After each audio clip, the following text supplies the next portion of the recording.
मित्रों, वर्तमान में भीषण शीतलहरी पड़ रही है। पूरे प्रदेश में शीतलहरी से बचने के लिए प्रदेश सरकार के द्वारा सभी जिला प्रशासन को युद्ध स्तर पर कदम उठाने के लिए निर्देश दिए गए हैं। हर जनपद में व्यापक पैमाने पे रेन बसेरा बनाने, जरूरतमंदों को ऊनी वस्त्र और कंबल वितरण करने, सार्वजनिक स्थलों पर अलाव जलाने के लिए निर्देश भी दिए गए हैं। आज यहां गोरखपुर में मुझे बरगदुआ में और राप्ती नगर में रेन बसेरों का निरीक्षण करने, जरूरतमंदों को ऊनी वस्त्र वितरण करने का अवसर प्राप्त हुआ है। गोरखपुर महानगर के अंदर कुल 19 रेन बसेरे वर्तमान में संचालित हैं, जिनमें 1000 से अधिक जरूरतमंद जो फुटपाथ पर, पटरियों पर जहां तहां रहने के लिए मजबूर होते थे, उन लोगों के लिए अस्थायी रहने की व्यवस्था इन रेन बसेरों में की गई है। ये सभी रेन बसेरे सुरक्षित हैं और व्यवस्थित रूप से संचालित भी हैं। ऐसे ही हर महानगर में और जनपद में व्यापक पैमाने पर रेन बसेरा बनाए गए हैं और सभी को इस बात की हिदायत दी गई है कि कोई भी व्यक्ति जो अपनी जरूरत के कार्य से शहर में आया हुआ है या जिसके पास किन्हीं परिस्थितियों में अपना स्वयं का ठिकाना नहीं है रहने का, तो फुटपाथ पर, सड़क की पटरियों पर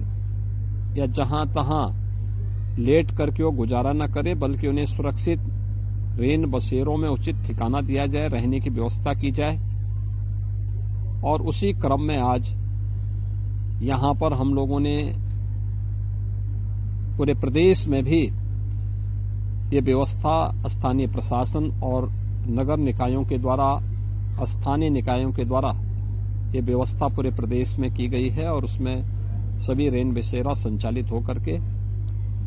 सभी जिला प्रशासन को पर्याप्त धनराशि ऊनी वस्त्र और कंबल के लिए भी प्रदान किए गए हैं। और मेरी सभी स्वयंसेवी संगठनों, धर्मार्थ संगठनों से भी अपील है कि वे भी अपने स्तर पर जरूरतमंदों को, गरीबों को इस भीषण शीतलहरी में आवश्यक ऊनी वस्त्र और कंबल आदि का वितरण करें। ये बड़ा पुण्य और धर्मार्थ का कार्य है कि जिससे हर व्यक्ति इस भीषण शीतलहरी में सुरक्षित रह सके।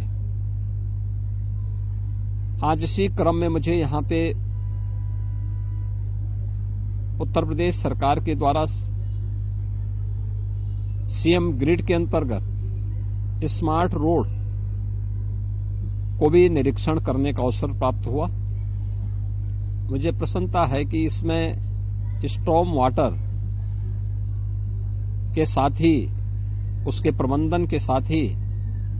यूटिलिटी डक भी बनाया गया है, जिसके माध्यम से सड़क को, जो बार बार निर्माण होने के बाद खुदाई की घटनाएं हम देखते थे, जिसके कारण अक्सर दुर्घटनाएं भी होती थी, उससे भी बचाव होगा। और बचाव होने के साथ ही यह भी एक महत्वपूर्ण है कि इस सीएम ग्रिड की योजना स्मार्ट रोड के साथ ही नगर निगम की एक निश्चित इनकम का आधार भी बनेगा,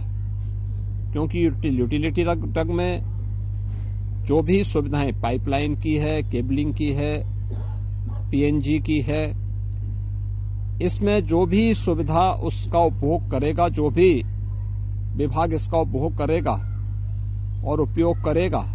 उसको निश्चित किराया उसको नगर निगम को वहन करना पड़ेगा। तो ये इनकम का भी आधार बनेगा। और मेरा मानना है कि अकेले ये सीएम ग्रिड की रोड सालाना 2 करोड़ रुपए की इनकम नगर निगम को करवाने में सफल होगी। ये अपने आप में एक मॉडल रोड है और इस तर्ज पर अन्य मार्गों का भी निर्माण होगा तो निश्चित ही नगर निकायों की इनकम को बढ़ाने में मदद मिलेगी।